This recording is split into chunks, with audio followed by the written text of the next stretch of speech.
Today I played a game that I think gave a heart attack to my mom. I was playing round 7 of Reykjavik Open, the tournament. I'm right now playing in Iceland, and I was facing Malcolm Cooper, an 1800 rated guy from England who hadn't had such a good tournament so far. He had lost the first game against the 1500, and well, he had drawn against someone that didn't really have any ratings. So I thought coming into this game that, okay, this is going to be the game where I win. Like, I was feeling confident. But chess is never easy, and you should never think like that at any single point. Like, you really should not, because you never know what's going to happen. So coming into the game, I was 100% sure he was going to play 1d4, because that is what I had seen him play the last 5-6 years. And my mom, she actually had helped me prepare a little bit, so she had sent over some files with his games. But I sit down by the board, we shake hands. Actually, I realized that someone has given me flowers by my board, and I'm a bit confused, but he tells me that it wasn't him.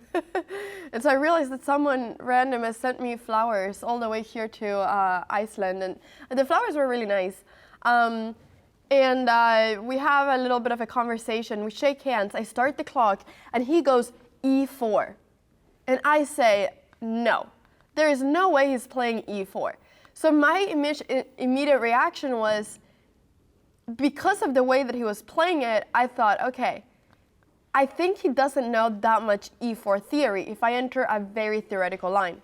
So he played e4, I went c5, knight f3, and I played e6, and here he spent some minutes thinking, which to me showed that he wasn't expecting this move. He was probably expecting me to go knight c6 and play the line that I had played in this tournament. But I played e6, and he started thinking for a few minutes, and I said, yes, he does not expect this. So that made me very happy, because it made me feel like it would be a good choice for me to play a very theoretical line. So I decided that I was going to play like the Taimanov or the Sveshnikov. So d4 takes, knight takes, I went knight f6, threatening the pawn, knight c3, and then knight c6. And here he spent quite a long time thinking. Now here there's a lot of different lines that you can go into. The scariest one maybe is if white either takes on c6 or goes knight db5, and then I was going to enter this line, which is a very theoretical line. But this didn't happen. Instead, in this position, he played bishop e2, which is a little bit of a passive move. There's nothing wrong with it, and after the game, he kept telling me that he thought that bishop e2 was a bad move, but there's nothing wrong with bishop e2. The only thing is that it becomes a little bit passive for him. So I had a choice to make here. Should I play d5, or should I go bishop b4, pinning this knight and threatening this pawn? Those were the two things that I could do. I opted for going for bishop b4 because I thought that maybe it would be good for me to try to put as much pressure as possible. And coming into this game, I thought that I'd wanted to play as tactically as possible, because especially against lower rated players, I typically think that it's good to play a tactical game sometimes, because hopefully your tactics will be better than like the lower rated person's tactics. So I played bishop b4, and he ended up taking on c6. I took with the b pawn because I didn't want to trade queens, and then he played queen d4. Now here I had once again choice to make. I mean, chess is a game of choices. You just play choices all the time, and I spent like 30 minutes thinking here, because my immediate reaction was that queen b6 is the best move in this position. And it is. It is objectively the best move. But the reason I didn't play it was because I thought that after queen takes b6, a takes b6, and something like f3, I wasn't sure that this was, winning for me, or that this endgame would be very easy to win. And I was playing for a win. I didn't want to get an endgame that would be hard for me to win. So I think if I would have played against someone that was a bit higher rated, or someone that was like higher rated than me, I would definitely have played queen b6, because I kind of could tell that this was the strongest move. As I'm immediately forcing the queen to retreat, I'm getting my queen to an active spot, and I'm threatening to play d5 the next move. But I ended up not going for this move. Instead, I played this move c5, threatening the queen, and now there's both queen d3 or queen e3 queen d3, queen e3. He ended up playing queen e3, and I just simply castled to get my king out of the way. So castles, and d5. Very important move to take the center. So right here, I was feeling pretty happy. I felt like I had a lot of activity, my pieces were out, my center was good. The only thing was that actually this bishop that's on b4 isn't so good right now. Like, I would rather have it on e7 than over here. He played e5, threatening my knight, and now I do not have time to go d4 because he has queen f3, threatening my rook. And after something like knight d5, knight e4, he's just going to be a lot better as my bishop is very weirdly placed. He's coming into d6, and yeah, this is just a terrible position. So knight d7, queen g3, he started looking at my king, and he probably got pretty excited thinking, ooh, let's see what I can do with Anna's king over here. He's threatening bishop h6 right now, which is a very big threat.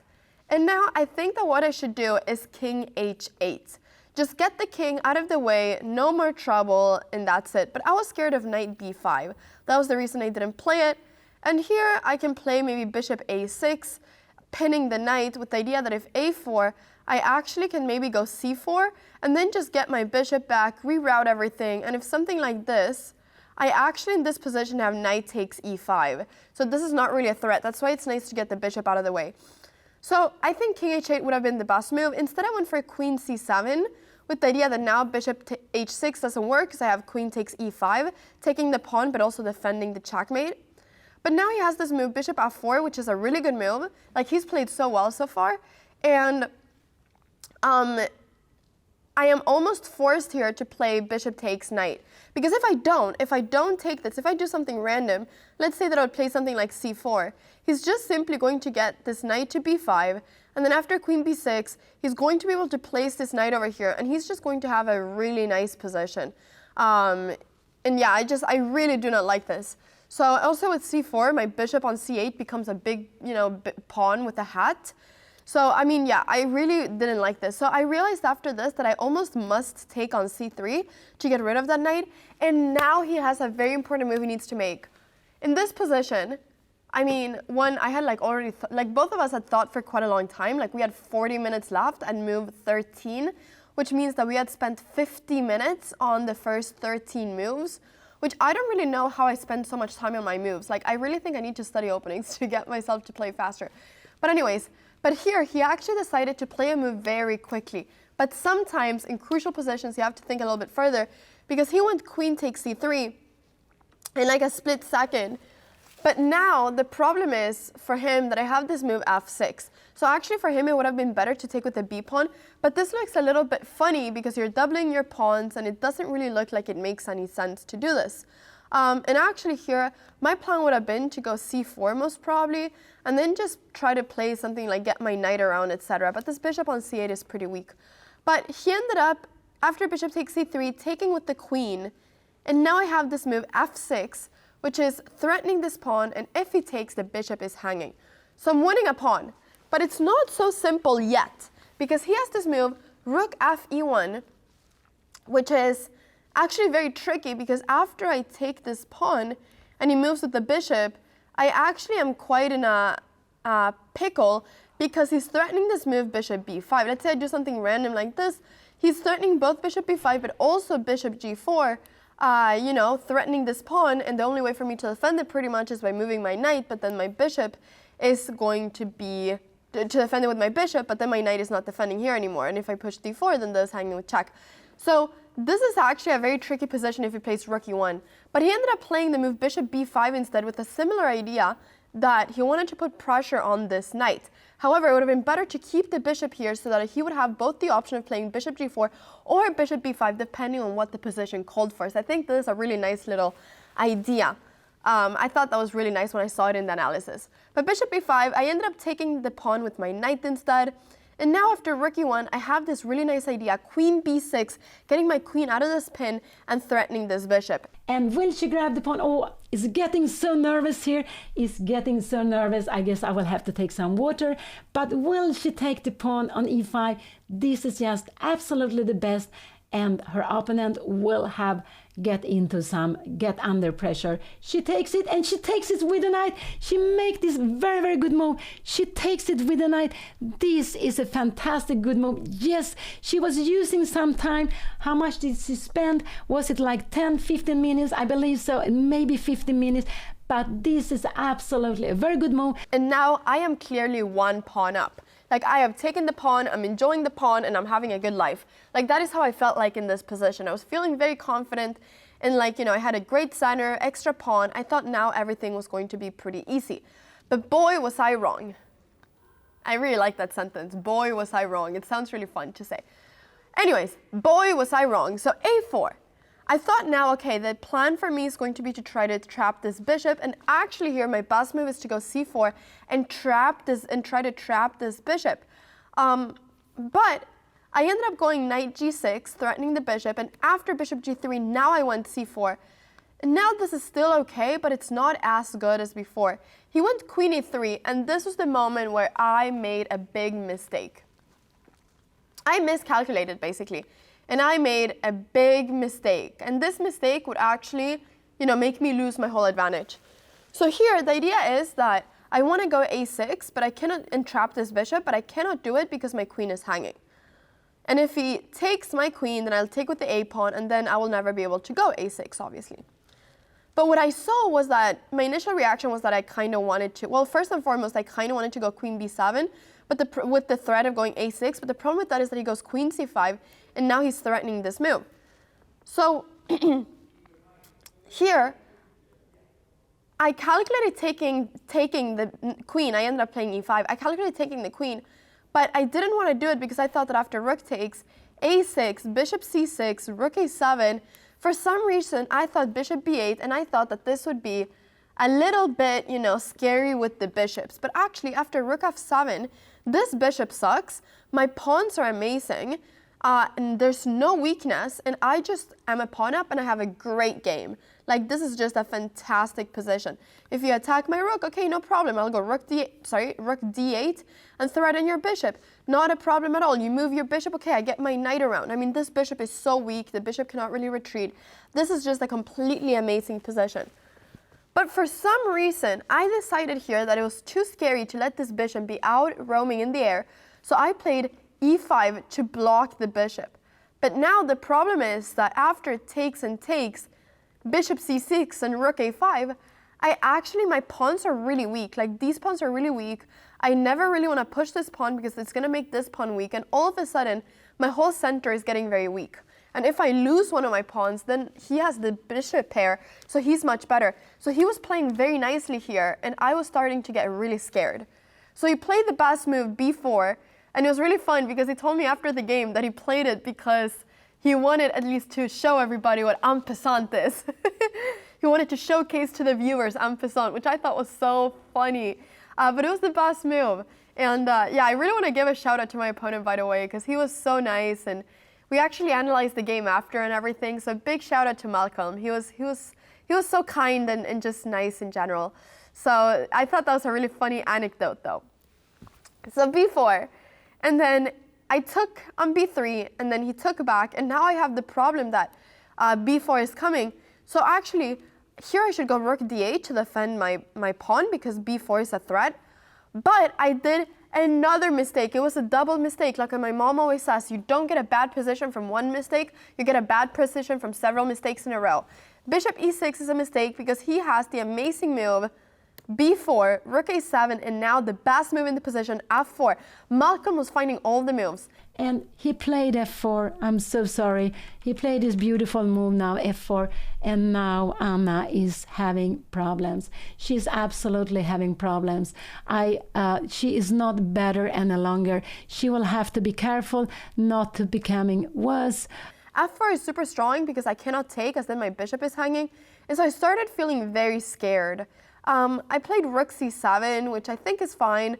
I was calculating here for a long time what I should do. I mean, I could do something like this, but this to me also was really sad because it would mean that I would lose a pawn, which I thought was really sad, and it would be a drawn endgame, and I didn't want to draw. I still wanted to win. So I went rook c7 instead, bishop b5, and now I was calculating taking, But I got really scared about this because I thought takes, rook takes b6, and tell me who in this world is going to stop these pawns.